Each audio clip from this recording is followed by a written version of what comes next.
Welcome to special analysis. నేను రమా మండవ. ఈరోజు అనాలిసిస్లో భాగంగా మనం తీసుకోబోతున్న టాపిక్ ఏంటంటే, ఇక్కడ ఒక టైటిల్ ఇచ్చాం మనం, పప్పు నుంచి నిప్పు దాకా లోకేష్ విజయం దేవుడి స్క్రిప్టేనా అనే అంశాన్ని మనం హైలైట్ చేసుకోవడం జరిగింది. ఎందుకంటే ఈ టైటిల్కి నిజంగా నేను నిప్పు అనే విషయానికి, నిప్పు అనే టైటిల్కి లోకేష్ జస్టిఫికేషన్ ఇచ్చినట్లే. అయితే దేవుడి స్క్రిప్ట్, ఆయన గెలుపు దేవుడి స్క్రిప్ట్ అని మనం ఎందుకు అనుకున్నామంటే చాలా కారణాలు ఉన్నాయి ఇక్కడ. ఎందుకంటే లోకేష్ అది సామాన్య కార్యకర్తగా టీడీపీలోకి ఎంట్రీ ఇచ్చున్నారు. పార్టీ కార్యకర్తల సంక్షేమ నిధిని పర్సూ చేస్తూ వచ్చారు. ఆ తర్వాత టీడీపీ 2014లో అధికారంలోకి వచ్చిన తర్వాత ఆయనకు ప్రధాన కార్యదర్శి పదవితో పాటు ఎమ్మెల్సీ నుంచి ఆయన మంత్రి కూడా అయ్యి ఉన్నారు. అయితే ఆయన ప్రత్యక్ష ఎన్నికల నుంచి గెలవకుండా మంత్రిని చేశారని చెప్పి వైసీపీ ఎప్పుడు కూడా ఆయన టార్గెట్ చేస్తూనే వచ్చింది. సో ఒక హ్యూమిలియేషన్కి అయితే గురయ్యారు అనుకోవాలి లోకేష్ మంత్రిగా ఉన్నప్పటికీ కూడా అనేక రకాలుగా. ఆ తర్వాత 2019 ఎన్నికల్లో మంగళగిరిని చూస్ చేసుకున్నారు లోకేష్. అందరూ వద్దని చెప్పారు, కన్విన్స్ చేశారు. అయినా కూడా అది అమరావతి పరిధిలో ఉండటం, తాను మంత్రిగా పనిచేయడం కానీ, కొన్ని సాఫ్ట్వేర్ సంస్థలు కానీ అక్కడికి తీసుకురావడం, వీటన్నిటి మీద కూడా ఆయన ఫోకస్ పెడుతూ మంగళగిరిని చూస్ చేసుకున్నారు. మంగళగిరి నుంచి ఆయన పోటీ చేశారు, ఓడిపోయారు. ఆ రోజు మంగళగిరి నుంచి పోటీ చేసిన ఆళ్ళ రామకృష్ణారెడ్డి గెలిచినట్లయితే లోకేష్ మీద ఆయనకు మంత్రి పదవి ఇస్తానని కూడా జగన్మోహన్ రెడ్డి హామీ ఇచ్చారు. యాజ్ యూజువల్గా దాని తర్వాత రోజుల్లో తొంగులో దొక్కేశారు, అది వేరే విషయం. ఇక మిగతా చోట్ల చూసినట్లయితే మనం ఇక లోకేష్ ఎప్పుడైతే ఓడిపోయారో, పార్టీ 23 సీట్లకి ఎప్పుడైతే పరిమితమైందో, పార్టీ ఓటమి ఒక లెక్క, లోకేష్ ఓటమి ఒక లెక్క అన్నట్టుగా వైఎస్ఆర్సీపీ ప్రచారం చేసింది. అప్పటి నుంచి కూడా లోకేష్ని ఆయన ఆహార్యంతో మొదలు ఆయన డైలాగ్ డిక్షన్ వరకు, ఆయన చేసే ప్రతి పని నుంచి పార్టీలో ఆయన ఇనిషియేషన్ వరకు ప్రతి దాన్ని కూడా వైఎస్ఆర్సీపీ నేతలు టార్గెట్ చేస్తూ వచ్చారు. ఆఖరికి లోకేష్ తినే టిఫిన్ మీద కూడా ఏదైతే దొంగ కంప్లైంట్లు ఇస్తూ వచ్చారు వైఎస్ఆర్సీపీ నేతలు. అలా అన్ని రకాలుగా లోకేష్ను ఒక బూచిగా చూపించే ప్రయత్నం అయితే చేసి అటు పార్టీని కావచ్చు, పార్టీ అధినేతను కావచ్చు, డిమోరలైజ్ చేయడంలో సక్సెస్ అయ్యారు వైసీపీ నేతలు. ఇక ఒక దశలో పార్టీలో కొంతమంది నేతలు కూడా ఈ ప్రచారాన్ని నమ్మి అసలు లోకేష్ ఫ్యూచర్ లీడర్గా ఎంతవరకు ఎమర్జ్ కాగలడు పార్టీలో అని కొంతమంది సీనియర్ నేతలు కూడా చర్చించుకున్న పరిస్థితి అయితే ఉంది, అసలు పార్టీ ఎటువైపు వెళ్తుంది అనే ఇష్యూలో. సో అలా లోకేష్ని పూర్తి స్థాయిలో డే 1 నుంచి కూడా లోకేష్ని పదే పదే టార్గెట్ చేయడం ద్వారా ఒక మైండ్ గేమ్కి వైసీపీ తెరదీసింది. ఎందుకంటే ఇక్కడ సింపుల్ ఈక్వేషన్, చంద్రబాబు నాయుడిని టార్గెట్ చేస్తే పార్టీ రియాక్ట్ అవుతుంది, లోకేష్ని టార్గెట్ చేస్తే చంద్రబాబు నాయుడు డిమోరలైజ్ అవుతారు. ఎందుకంటే చంద్రబాబు నాయుడికి ఏకైక వారసుడు, టీడీపీకి కూడా భవిష్యత్ యువనాయకుడు ఆయనే కాబట్టి.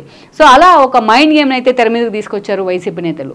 అటు కొడాలి నాని దగ్గర నుంచి వంశీ దాకా, రోజా దగ్గర నుంచి అనిల్ కుమార్ యాదవ్ దాకా, అటు కౌన్సిల్లో ఆయన సభ్యుడిగా ఉన్నప్పటికీ, అటు కౌన్సిల్ అయినా, ఇటు బహిరంగ ప్రదేశం అయినా, అటు ప్రెస్ మీట్ అయినా, ఇటు ఇంకో వేదిక అయినా, డే 1 నుంచి కూడా టార్గెట్ లోకేష్ అన్న విధంగా వైఎస్ఆర్సీపీ నేతలు పనిచేశారు.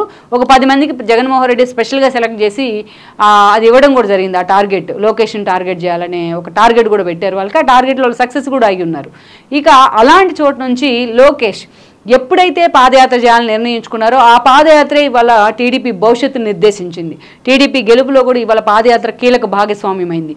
కుప్పం నుంచి లోకేష్ పాదయాత్ర మొదలు పెడుతున్నప్పుడు అందరూ అనుకుంది ఏంటంటే 3000 కిలోమీటర్ల పాదయాత్ర ఈయన చేయగలడా, అంత పేషెన్స్ ఉందా, అంత సహనం ఉందా, అసలు లోకేష్ ఏ ఇష్యూని టార్గెట్ చేయబోతున్నారు, అసలు లోకేష్ని పాదయాత్ర చేయనిస్తాడా జగన్మోహన్ రెడ్డి అనే అంచనాలు చాలామంది చంద్రబాబు నాయుడు పక్కనుండే సీనియర్ నేతల్లో కూడా ఉన్నాయి. కుప్ప నుంచి లోకేష్ పాదయాత్ర మొదలుపెట్టిన తర్వాత అనంతపురంలో అడుగుపెట్టే సమయానికే తన పాదయాత్రతోని ఆ అనుమానాలన్నీ పటాపంచలు చేయగలిగాడు ఆయన. అనంతపురంలో లోకేష్ పాదయాత్రకు వచ్చిన జనాన్ని చూసిన తర్వాత అప్పుడప్పుడే కొంచెం టీడీపీ నేతల్లో నమ్మకం మొదలైంది. జగన్మోహన్ రెడ్డి ఎన్నోసార్లు పాదయాత్రను అడ్డుకునే ప్రయత్నం చేసినా ఎక్కడికక్కడ దాన్ని సవాల్ చేస్తూ వచ్చారు ఆయన. ఎవరిని వదిలిపెట్టలేదు లోకేష్.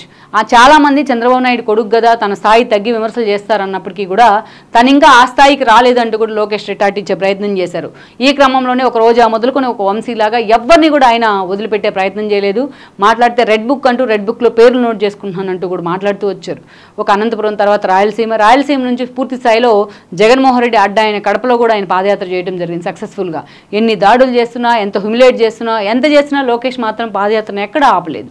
అక్కడి నుంచి లోకేష్ పాదయాత్ర ఎప్పుడైతే నెల్లూరు జిల్లాలోకి ఎంటర్ అవుతూ ఉందో అప్పుడే పట్టభద్రుల ఎమ్మెల్సీ ఎన్నికలు జరగడం కానీ, ఎమ్మెల్యే కూడా ఎన్నికలు జరగడం కానీ, మొత్తం 4 సీట్లు టీడీపీ ఖాతాలో పడ్డాయి.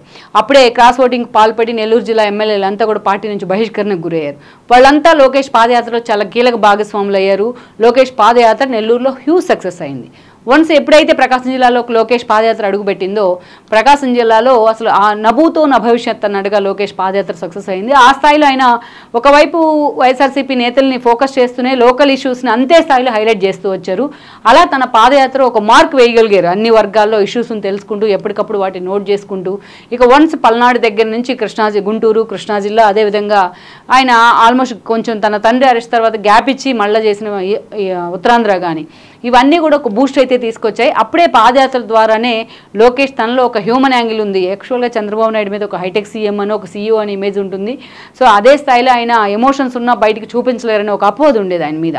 సో ఎన్నోసార్లు ఆయన బ్రేక్ చేసినా ప్రత్యర్థులు మాత్రం అలానే ప్రచారం చేస్తూ వచ్చారు. బట్ లోకేష్ మాత్రం వీటన్నిటినీ కూడా పక్కన పెట్టి పాదయాత్రలో అటు మహిళల్ని వృద్ధుల్ని దగ్గరకు తీసుకోవడం కానీ, ఆయన మహిళల్ని అదే స్థాయిలో వాళ్ళని ఓదార్చే ప్రయత్నం చేయడం కానీ, ఇవన్నీ కూడా నిజంగానే లోకేష్లో ఎన్టీఆర్ని చూసుకున్న పరిస్థితి చాలామంది. ఆ స్థాయిలో తన మార్క్ అయితే లోకేష్ వేయగలిగాడు. రోజుకు 3,000 మంది పై దాకా ఆయన సెల్ఫీలు ఇచ్చారంటేనే పాదయాత్రలో అర్థం చేసుకోవచ్చు వాట్ ఈజ్ లోకేష్ పేషెన్స్ అనేది.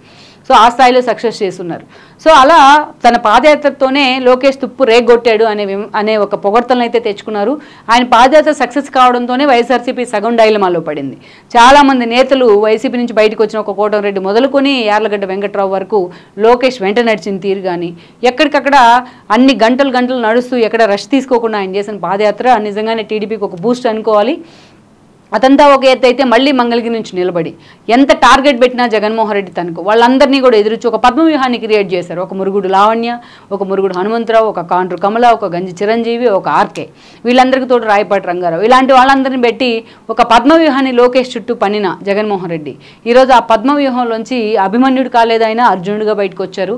అందుకే లోకేష్ ఈరోజు పూర్తి స్థాయిలో పప్పు అని తనని హేళన చేసిన రోజే ఈరోజు నిప్పులాగా ఆయన నిలబడ్డారు.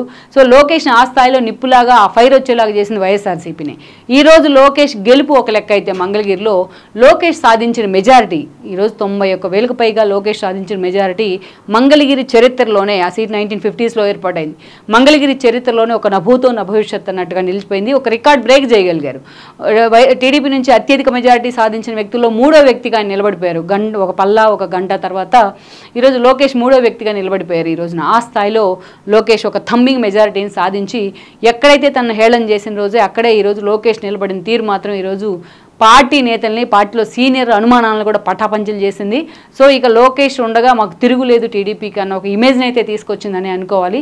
సో అందుకే ఈరోజు చూసినట్లయితే ఇదే దేవుడి స్క్రిప్ట్ అనేది చంద్రబాబుని డిమోరలైజ్ చేయడానికి లోకేష్ని ఎన్నోసార్లు వైసీపీ టార్గెట్ చేసింది. ఆయన్ని కౌన్సిల్లో కూడా అనిల్ కుమార్ యాదవ్ లాంటి వాళ్ళని అడ్డు పెట్టుకుని మరీ టార్గెట్ చేసే ప్రయత్నం చేసింది.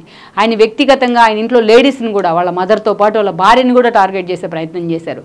అయినా ఎక్కడ వెనక్కి తగ్గకుండా లోకేష్ ఆ స్థాయిలో తను ఓటమి చెందిన చోటే, తను హేళన చేయబడ్డ చోటే ఈ రోజున గెలిచి అంత మెజారిటీని కూడా సాధించారంటేనే అదే దేవుడి స్క్రిప్ట్ ఇది. సో అందుకే ఈరోజు మంగళగిరిలో లోకేష్ విజయం దేవుడి స్క్రిప్ట్ అనే సెటైర్లు కూడా టీడీపీ నుంచి అయితే పేలుతూ ఉన్నాయి. మరి ఈ దేవుడి స్క్రిప్ట్ని లోకేష్ అలాగే నిలబెట్టుకునే ప్రయత్నం చేస్తారా, మరి వైసీపీకి నిజంగానే ఆయన రెడ్ బుక్తో హడలు ఎత్తిస్తారా అనేది కూడా మనం చూడాల్సి ఉంది.